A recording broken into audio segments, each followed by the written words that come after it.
Ole he thutsa hitsu COVID vaccine chungchanga update ani dona thil chu sang sang kan sui dona ni ma sela kan sui tumber chu John O Looney testimony hi ni ani hi England ram sa pram kan ti mai mi zo ten chumi Milton Keynes Family Funeral Services, the company neya funeral director kanti ang hi aniya kakakasoi fia do Mizoram le India rama chuan chutiang chun kan nei lo mai thia abik takin Mizoram chuanin kan YMA ten tongain thang temin lai saka mithi vuina le khang zong zong le than lai te phum te khang zong zong kamin boi pui sak thin ta a nima selangin khung sa prama khuchuanin funeral director anti chu ruang engkim atula piang songbol vek tu he ta hospital an thi ni chuan ruang valat suaka vasil faya korte hak tira moile zaum taka cheya ti chuan kuang te an bot se saka ti chuan hun ser an hun hung kan tiang te thlan thut kan tiang chi te po hi heng funeral director te hianin munma an nei veka ti chuan ezon nang tak takin khung sa prama chuanin an kalpi ni ti khalo thata ila chung zinga mi pakhat mi hoi sen tak John O Looney chuanin COVID vaccine chungchang a hi ama ton shiat ngai atang le mithiam tam takte aya hemi medicine lampanga medical science lampang virologist te le mithiam turu tak tak te akom na chang te pon ania thil tam tak achui tel bokani chu pa testimony chu nido berdora tina chu langin adang te po kanon sei chozel tura ngaila ti chuan lal panamin shwayang zel di ta chela hela hian John O Looney hi mitaktakani asum don na mithiruang songbol mga eizong ani na ti hi arin tlak ti hi Google lama hian ka thei tokin kan fin fia vetin athusoya mun asweite thil sang sang asweite ama chungchang BBC na an kom chungchang asweite kha ka fin fia feka addict fekani han Google search la khang kha alanga chungang thil tu chu athenga BBC nikum khanin COVID chungchang khanin ama ton shiat kha an share ma selang an ni kha chuanin hlauna thedar tur zong khanin athusoya kha an manga an nuwa an kom na chana kha a hriat thiam nuwa ro chuanin interview peta kha in sir khop maya engpo ni selangin athusoi hi ka fin fia ka phak tokin arin tlak vekani ka fin fia china hi chu do to mo thobel chian dolo asoi pakhat ma ka mulovani ole he pa hi ruang songbol tu ania khasoi ta kang khan England rama Milton Keynes khwa a chenga chuta chuanin mithi songbol na mun achu aneya chu ezon nan berpo amang ta a ti chuan ani hi kumsom panga hemi feel la hian experience ani to ni kumsom panga he feel la hian ezongin na alo thok to a ti chuanin mithi te lainat na te hi ani em maya tin ama chuanin kumsom chung khanin company tan hianin chu tiang company tan chuanin a thok thina ma sela nge lusun chung kwate sum so chwa lama khanin thane man ngai lu to ka wangin an du ama wangin tina ni chu toy zongin an sum ne ang kong sangin khang company khanin a thona company te khanin an mani hausak nan khanin an sort china wang khanan sort china wang khanin alung ni talova an mani va mangai na le va en kol na tak le wangai sakna an mangai te nge chat takan William theina turata na mangai taka va thil va tia kha ani tak lo wangin aril pudan ne na in mil lo ta ka vaina swakani chu kan soitel du na chana chu mishing te mangai na thuk takane ya midang te khongai na na satak ane ni ti kha chu ta tang chona shiatani sum don na ma ni sela sum ngor le hlok na kha azon ani lem lo ni ti hi chu a kepe na tang chuan a hria ta ni ti chuan kum nga chung chu ama company te chung ko company khani meya anu puya ma le mi pakhat bak roi ani lova chu tiang chuan an pathum chuan in a tu langa piang kha an boi pui china mi thi chung te ta na ti chul zong zong kha an ma ni lu sun te ina boi pui ngai lo khana ti sak feka ma se ni hlo te chu ani ve nge ya amaro chu that taka nge William ti ra kha za om taka mi thi te po kha an thla liama an ta na ti thei nu nung zong zong kha moi nai taka ti kha atum tla ta ni ti hi ati rama chan chen soi chang hian lang chiang em mai ni ole asum don hi lian ani lova family run ani ya independent funeral home ani boka en company ma va zoma nei lo ti na ni chu so en tu ma chunga khan he i chu tiang chon omro tin thu an va nei thei lem lo ni ti chuan he pa hi Max Egan chuan in chu Australian ani ya emo Australia a om tala Australian ni lo chu ka fin fia lo wangin ma se Australia changin anin abia a the Crow House awang khan alara he pa hi ti chuanin Max Egan chuanin John O Looney chu September ni som paruk sang ni le som ni pahni sang ni le som ni pakhata ako mani chu ti chuan ala tharlam khop maya ti tun ni nga ni liam ta mai khanin anin ko mani chu ti chuan a video anin kom na po kha group lama chuanin om ti chuanin huanga saplong she thiam tan chuan kha lo en tangeu la thange ti chuan covid chungchanga athil shiat phasak per chu sang ni le som pak ko kum dei khan ani ta ni chu kan shia takin sang ni le som ni February thla chang khanin adar chana sang ni le som ni March thla chang chuanin India rama po thatop lama chang chuan lockdown kha anti ta a ramsang sanga te khan ramchang kang US te Europe ramsang sanga te lockdown te kha ankal chopui ta ti kan shia ni ti chuanin sang hi som pako khang zong zong thlen ma de sang hi som pako kum top lam November thatop emo December thatia chumi borvel chu ni atia ti chuan chu ta chuanin Northampton Hospital la chuanin chung ko pakhat chuanin an hmangai thitta ruang va boi pui tur khan an nge na ni achan chu hospital nei tu te khanin a ruang a kha va hlom a khan phal lo ni a chung te kha chu enge chan chu a soi lem lo wa ma seleng ruang hlom an phal tak lo wang khanin John O Looney chu undertaker ani awang le funeral director ani awang khan kha ezon na ni awang khan min va hlom sakte a antia an nge na avakal ta chuan avakal tum chuanin thilmak te mai hmuwa an chapel kong kharawa hon chuanin chapel chu kan hria tangin hey kung sa prama te khuan CMC velora te point tal to chuanin hrianga chapel an neya chu biak in ang akhane tam hun sera khan nei ta chu ta chuanin chongchana hun te pathian enge in khom na hun te pokhan nei thin ta ni ti chuan chu tiam hun ava chapel kong kharawa hon chuanin pandemic mortuary akan lo sia mani chu zia chu pandemic chu kan hria tangin khovel pum huap hrileng ani ta a ti chuan chu tiang leng tur tan chuanin chumi a len huna mithi ruang zal na tur muna an lo sia mani chu wangin covid a len ma atang te to khanin chu muna tan chuan an lo in puat sa te to ni chu hospital chu Northampton hospital chu ti chuanin chu tianga an entir pa chuanin thilra thak tak alo latling non ti in an shil nge bokani chu soita kan khan November thatop emo December thati bor vel sang hi som pakwa a thil ton ani ta ni ti chuan sang hi som ni alo in herta a covid an ti ta ti khanin ke pon tira chuanin covid hi shileng tak taka kangaya ka hlaw em kan hlaw fe ka bik takin hetiang zonga ruang song bola zong tu te funeral director rual ho te pei chu enge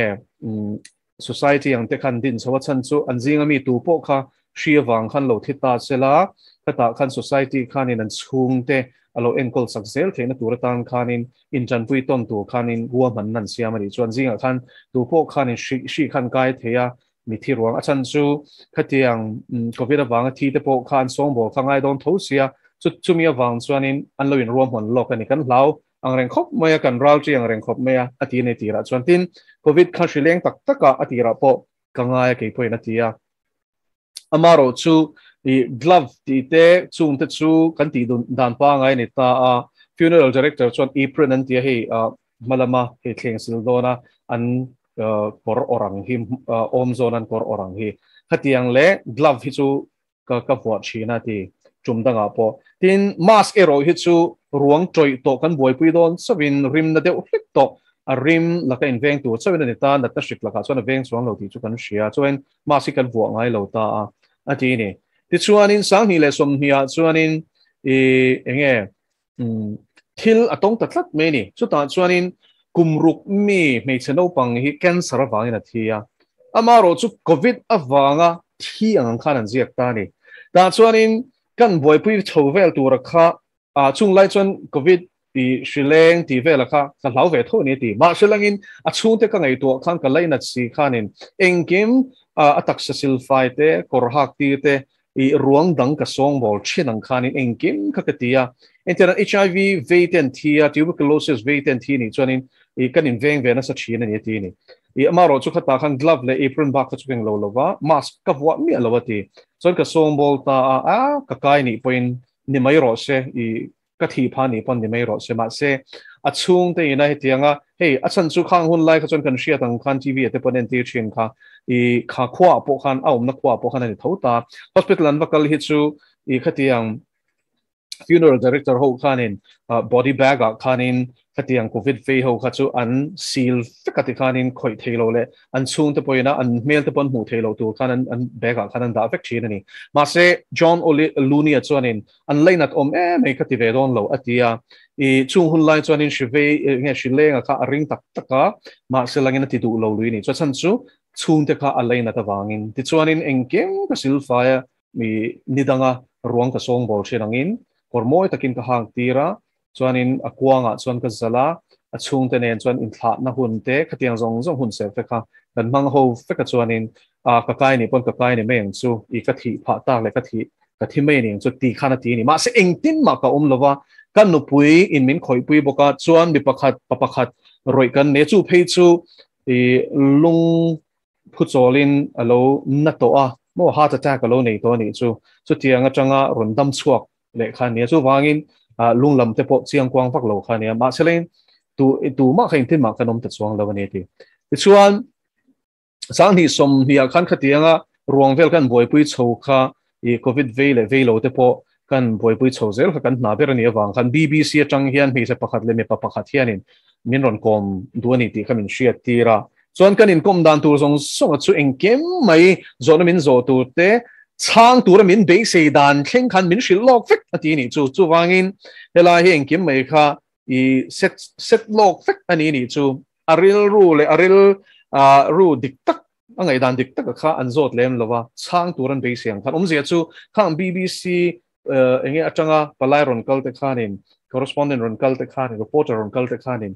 be se an nei ni chu i covid chungchang hla thiang berin chu ti sa chun thi ni ti vel report turan du kha aneta kala ka chan nan du chu min fit lok fek pok ati ni chu tiang chuan kan in kom zo ta ti chuanin i covid awanga thizat le ka tiang angkha ka report chozel ta ti ra chuanin covid awanga thia angai awangin ani chu tiang khan khami report khanon ta langatin in google ani chuanin chu a report pek na po chu google search khanin aron lang don ani aming khachai pinula i tin emo a funeral house ning khachai pinula aron lang meyang ti chuan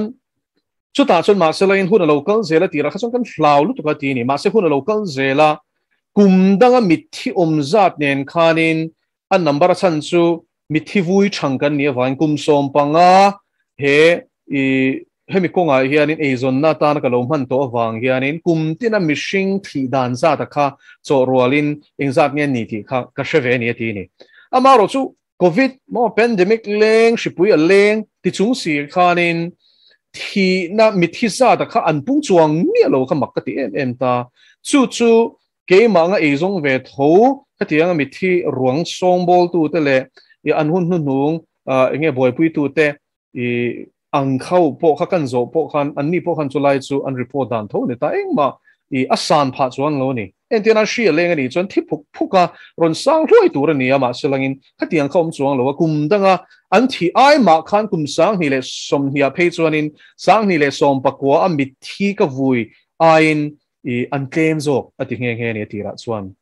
ti chuan thil dang le asei chu hela hianin nge zoi zoi khanin aronin develop so ni chumo thil a hriat chho dana kha aneta thil dang wanga thi covid anga pu ero kan muna sa khop me ti ni entinan cancer ve lo thi po ni ta sela covid awang zel khanin an pu chho zel ta ni chu ti chuanin nat na dang awanga thi po kha covid khan ti ta zel ni chu funeral director dang ka biak po in an nem het zel ni keima ringotin chu tiang chu ka ton hriat ani lova funeral director mun sang om te po kha kan bekwala chu tiang tho cholo nia chandang wanga thi entina tuberculosis wanga thi mo cancer wanga thi mo accident wanga thi po kha covid wanga thi ti lir kan lo zia katin chu tiang report ziak na chon doctor anom ngai lo police ponom ngai lo wa mithiam khatinga fin fia tur mo covid test unlock na an taksa an venge ni ti fin fia na certificate po kha om lo reng ati ni chu ti chung chuan covid wanga thiang in an ziak lut zel ni ti chuan chung zong a thil lo lang chhota chu thi dan pa ngai thi khan na sat takin hi England ram chop ani lo America a doctor tam takin pandemic ti video kha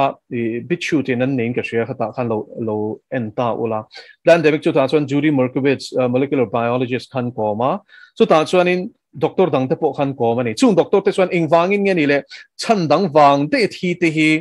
covid wanga thiang hian enga tinge ziak tur min ti zel anti ni chung ho pin an soidan chuan in mi pakhat covid wanga thianga covid wanga thini mi lo covid wanga thianga an zia chuan dot ani chu dot an zia chuan doctor te hena khan dollar sang khat le zaruk zel mi pakhat thi covid anga thianga an zia zela khan sang khat zaruk an hlo ani chu wain sum le pai wang khanin khatiang khan incentive an pe ni chumo covid wanga thianga in zia chuan in chu ti za chuin bo thei an ti wang khanin covid wanga thimmi lo covid wanga thianga zia khan tam em ta ni kum tin kan hrianga chan sang wang tar thi te pon omani accident wanga thi te pon tamani chu wan kum tin hianin khovela hian an tam an thi nem em ya ti khan atam zo an the kha chu covid wanga thiang khan report tur khanin norna an sat zia hi chung ho te chuan an svetin ani nge po hian chu aron nem het ta ni chu ti chuan hela hian thil pakhat aron tar lan le chu tianga engma covid laka inveng tu khan ka tingai lo ti mas po vo tur min tiang khan ka vo ngai lo tia chuta asoi poimo em karon thur chwa du pakhat chu tiang chuan kumsang ni le som ni le kumsang ni le som ni pakhat kumtir chhovela tang to khanin kumsang ni le som ni bik ni ta sela covid ve angan sal mi zat chuang ka song bol to tin an taksa ka sil fightin khala khan asoi le pakhat poimo em mai chu mortuary car khatvel refrigerator an da vo to anilo thihlim an taksa po lalum thur kha ka song bol chira ni chu wangin shikain chu in kai theini tak selang chot ka kai dei tong ati ni asan chu covid wanga thi anga an soi nge kha chu tiang chon ka song bol an taksa ka sil 5 fakatin an taksa lalu thur line ka wa la ka song bola korte kha tira kuanga ka zala chung zong ka chu ka tiatin chu kan thopui pa pakhat chuanin lunglam chaklo chuanin embalming ati ni hey thi do na man lai chang to enge atoi mai lo na rin chiat lo na namdoi nai thina kha khatiang chi kha atia ani po ingtin mam lo kan upui pon akhoya ingtin mam lo so in amar ngot khani lo wa an pathum chuanin mi za chuang covid ve ngan suin song bol to nu khan in tin ma anom chuang lo ni chu lo le chu thil pakhat helaya ron sui hi care homes are here in Matt Hancock chu politician ani ta chu pa chuanin upalampang kumsom riat kumsom kwa mo khatiang ho kha care home khan a transfer chewani old age home atang khanin tiang khanin tar enkol na chang khan care home khan enkol na muna khanin enge asonani chu mitam tak khatar kha chuti rual thil thleng le chu medicine na ti chu sedative ni ta ni hey mut thuturin mo an pek khanita entinan chloroform po khatian tho khanita hey mut suak ria re tura pek ang khanita an zaidon te hian chu tiang chu an pechin ta ni chu tiang chu I an lei chong pokani chu tiang tar chu tiang care home and transfer lai chuanin chu I sedative muthil tirna angkha an lei chewani chu a paper trail po omatia a chui thei vek an lei dan te tin nurse te po ka zo china medical lampang mi te po ka zo china I chu tiang chu an lei na sa ti kha an report ani ti chuanin chu tiang tar en kol na chuanin kar thum chungin ni tin tar thi anomani chuti chu tiang chu kum som panga mithi I ruang ka hlom chung hianin ala thleng ngai lo ti kar thum chung kha chu tiang khanin aron thleng ta tin chu ta chuan anua phe chuanin rin hlel ka nei ta ka wang an file te ka kalo ena an lo film khur tok lo ni kalaya en kol ka tu kan ti don nge chiu hlum tu kan ti jok don no chiu hlum tu ni jok chu kha sedative mangkhanin medicine mangkhanin an bachiu ta ti chuanin an ti hlumani chu euthanasia ni chu mo ni na taka chuanin kung Europe ram chen khata chuanin Belgium anga te khuanin chutiang dan chu oma mercy killing an tia nalutuk te chu kalhum theini ma selangin an mani phalna lo chuan ti theilo so in chung tar te chu tikhan an transfera an chiwan share lo khanin an thita zoi ni chu kar khat chu kar thum chu khanin ni tin tar an thini an ruang hi kawal lo reng makhi ka te me ta chon ka enta chu medicine chu an file khanin an chiwani ti kha ain zia khap kawa fin fia vek ati bokani chu vai nan chiu lo mani chu engom zia mo khatiang tar an thi zoi khanin coronavirus awanga thiang khan an pu zel ta ti ni ma se ni na tik tak chu ke a ruang hlom tu hian ka chiang atia chu tiang sedative chak an taksai na mamo bak azo bak kha an pe ti hlum nge turin an chiu ni ti hi a fin fia na ti a omani ti kha aron sei tel ta ni chu ti chuan helai hianin kar thum chung chu tiang ni tin tar he ta care home an da ruang hlom tur nuwa chuanin an re ta wanga an thi zoi kha a top thri ta ni chu COVID ve angin ma sen khang kha an pu fekani ti chuan sang ni le som ni chung chuan chu tiang chuanin thi na re ta kha ti san tum viau ma selangin ni che da asoi ka tar lan ta kang khan sang ni le som pakwa am mithi ai khanin death rate ai khanin sang ni som ni thi na re kha aniam jok tho athi ni chu wangin the kha COVID wanga thi angin pu ma sela tin chu mi number chu mi te ina an hlawa shi leng shi pu leng ani tia vaccine an don nge the na tur ta na thi zoi anga tarlan ni the na tur ta na chung tar poi soi mi lo an ka hlum mo ti to me te ang an chiu hlum ni zo gang chu injection an chiu hlum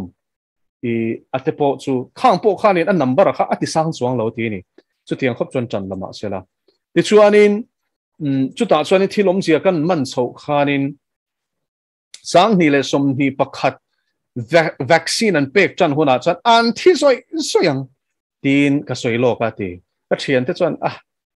mang lo me tia min nui so ati ni chu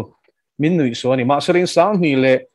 som ni pakhat choron in herta January ni ruk atang chuanin vaccine an pet chhota ni ka soi lo kang nge chuan ati ni chu John O Looney chuanin an thita an soi me ni April khatheng khan kar som le palichung khanin an thi chho tak mai chu pandemic numbers ang che hi ni ti ma seleng chu tak soi do chu COVID wanga thien de lawa vaccine pek wanga thien de ati khoi tu ania vaccine an don le ka fin fia vek ati ni chu chung thi ho chu ka som bol de reng kha an chung te khan an oi du lo zo ka chan chuan chung te kha chuan ni thei lawang kar ni vel kalta in vaccine la chawalom ten thini ma selangin chu tiang chu ruang hlom tu ani awang khanin khatianga kum sang hi le som hi pakhata vaccine an pe ka tanga ron thit chho ta zar saraka achi ka vaccine la khan ni zel ni chu ron thi zoi zoi ho kha chu wangin vaccine wang thin ni ti hi an chiang a chiang em mai ni ti ni ti chuanin kum som panga funeral director kan ni chung hian khatiang reng mishing thina sa hi kala shengai lo tia shiat poi khatiang kha khashele du to lo ti hialani sheomati vengang aniang helai hianin ti chuanin chu tiang chuanin chu second wave an ti khaneta ni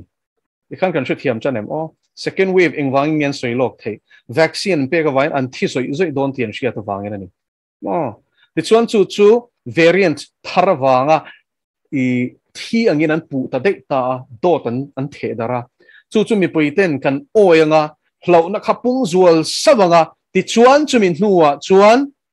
vaccine dose dang khamo ti khan la lo te po khan an lak the na tu khanin nor khaul sam don ta ni variant an ti variant ni lovin I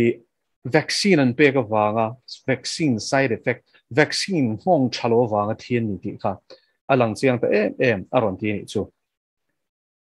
the chuan April thabor vela chuan chu tianga an thi zoi chu o kar som pani chung an thi zoi chu aron kiam chole ta chu min huwa phei chuan in thi khan om manglo kha thlainga muzat kha kan chol ta I ke ni chu ruang hloma e zong kan nia wang khanin I kan lost step ani nge na mi thianom lo lu tu kha ti ni the chuan September ni som paruka hi record ani ka ti to kha kar thum kal ta chang khan mi thi khan ron pung le ta hluai me ni chu chu ta po chung ka chik le ta zel ta an chung te ka zo ta vaccine an dong em ka tia ka zo zel o 2 jabs an dong mo apani nin dose pani kha an dong ve ven ti ni khang khan ron thi le ta chia mai ni chu kar thum vel kal ta chang khanin chu ta chuanin I enge upalam pang ringot pon to lo thalai te pon thia chu athil ton pakhata soye chu lumet kum som hi pathum mi tlangwal chak thalai sel thalai kha adora khan lu meti tu khan ka bakala ni chuan lo ngui hi ai meya athok tu te kha chuan athi thu khan mi ron shil ta ni chu ingwange ka tia vaccine dose ni kha la a dose ni na alla ka tanga dar kar khat nuwa athi an ti ni arap thak zia chu hei ti chuan chu ta chuanin heta thi sang hi le som hi pakhata thi ho hi vaccine la ka wanga thi ho reng hi an thi na chan hi hetiang zel hi kalo chik ta ti chan pali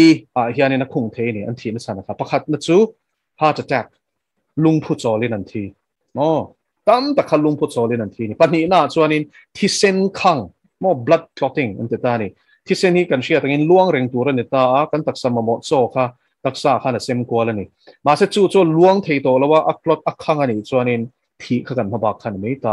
chumi awang thi te chun ta tin chumi ron thlen na chan chu bik takin astra Johnson & Johnson khanin thir an hu chuak ani tun na khanin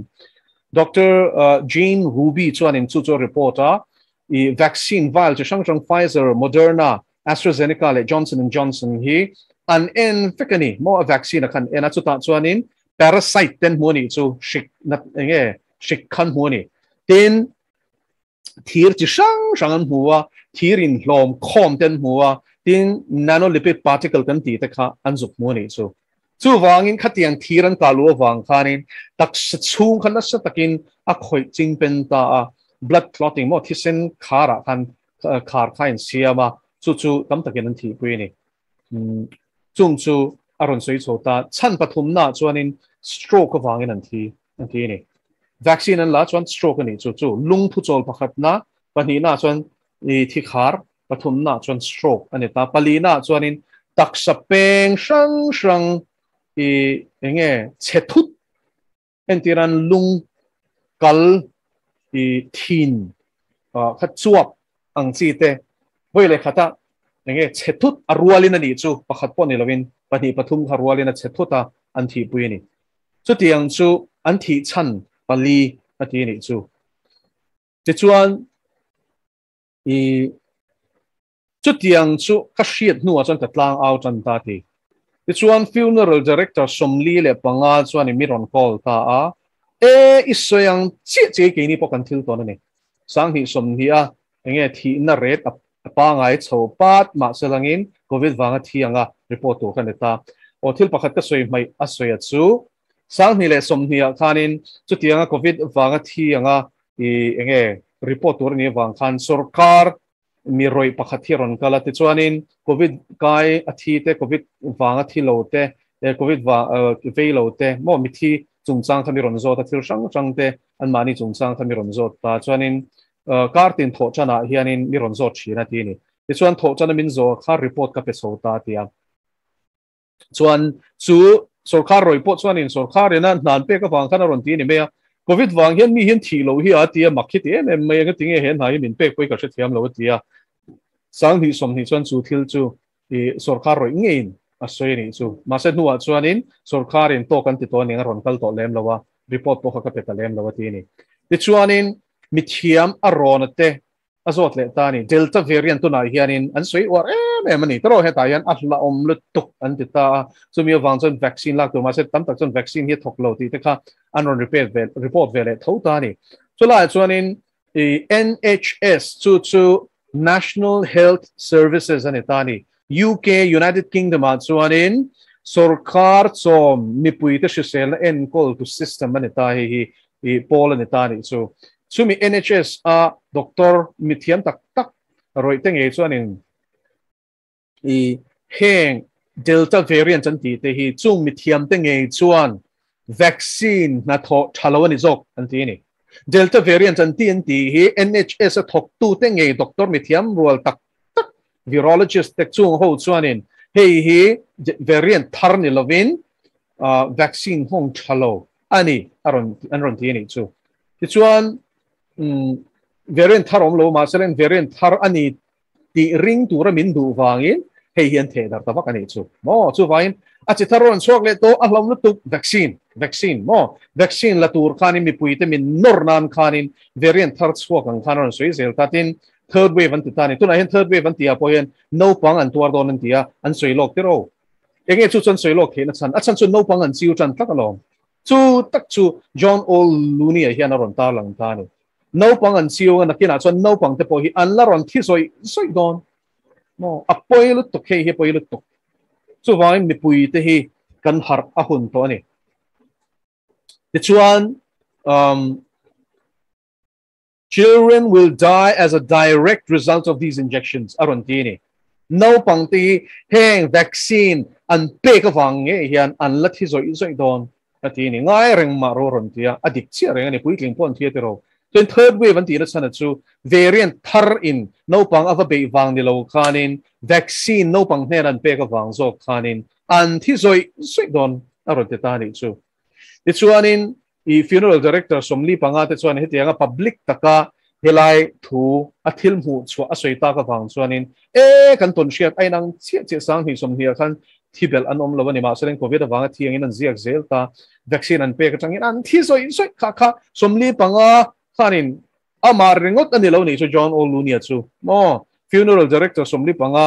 chuanin chu athil soi chu adik zia khanon nem heta an lau thong top bokani achan chu hetianga mishing nun na lak an poi salawani chuanin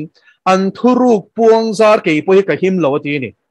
John O Looney chuan my days are numbered kashiati kadam relo pha don ti chu ka sheto achan chu hetiang khopa mi pui no pang khenga suat pon poi salawani chuanin ke telek lek chu min tha hian she don lo ti ka shia ma selangin ka soi lovin tunge soi chuang ati ni hela takai hian kan soi ve du chu a hwai sen khop mai tero ama nun na ngei po chan thei tia sian nupui fanau nei ni he pa hi mo ma selangin he thut dika hi asoi chwalo chuanin mi an thina salo tuk ton hi ngai ngam lawani chu wangin I ring tu ni le ni lo phei chu ka shelo ma selangin I mangai na nei ni mo nun na khongai na le hlut na mishing nun na ngai hlu ni ti ro chu a chiang khop mai ta chuanin ama thu soi nge karon pot chuak don ani there is no COVID pandemic, and I am living proof of that. It's all been designed to get you to believe it and to take a vaccine. Oh, COVID she anti leng anti hi aum tak low. Ke hi oh nung dama afin fia na chiang chu kani. COVID hi tak selang chuan COVID ve anti mi sa chuang ka sombol to a kai tur ni lang chon a kai dar chak zian sui dan zong zong ka sheveka ka kai de to nga kan upui po in I heart condition nei kami roi po kha kan kai kan thi fai vek tong ma sa kan la dam reng mi sa chuang covid ve an ti ruang kan sila engkem kan song bola mas kan voalo reng reng ati chu wangin hei hi eng wangin ya ni le chu tiang do chu an the dar vak vak media mangten covid hlau turin an du cheu chu ring turin an du chewa ti chuan vaccine la turan du wang cheu ati ni mi chia reng ani ti chuan chulai chuan a soi le pakhat chu covid shi fang shim ano pang thi hi anom lo report tur anom lo chu mi sang ka zong ka zot kwala I mail somruk le somsari bial chunga mi chi sang big takin ruang hlom chin te a kom na le mi thiam a kom na chuanin no pang covid I an kai wang thi soi tur pakhat manom lo ma selen chu po chu no pang chan dang wang thi ka covid ve anga thi ro chu anga report kha chom thei tho mai chu te ni ti chuan an thil tum chu pakhat na chuanin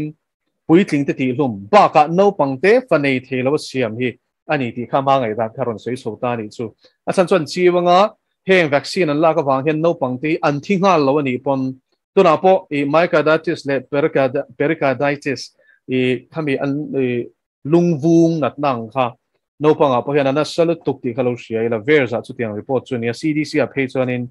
I asang tel chu tiang no pang chu an sio wang chuanin vaccine an pe ka wangin an lunga vung chawani ti kha report ani mek ani ti chuan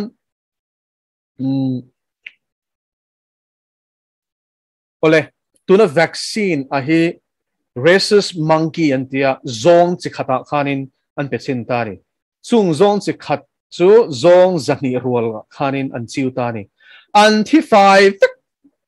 ara plagani o tuna vaccine an pek chu hi chung zong zani rual an chin nei tingan hatho mo an tia an pek chu anti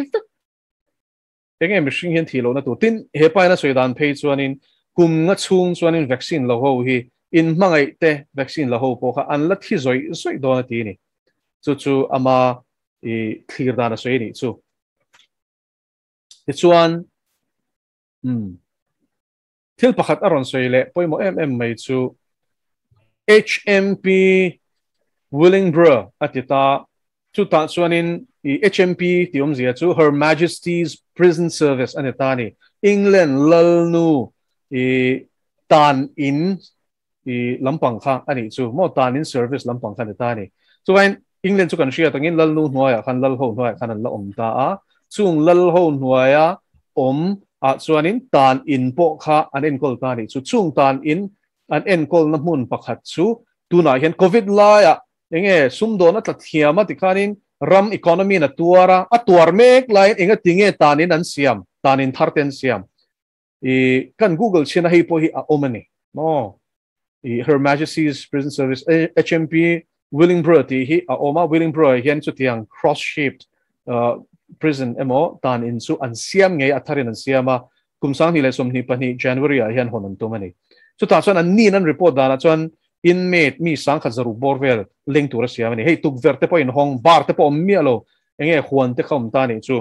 ten tan in ni si kha enge khatiang khan ni tani chu enga tan nge heng ten sakati ni ten vaccine la du lo ho khung na na an siam ni ka ring aron ti chobok tani chu amangai dan zer ni kalaron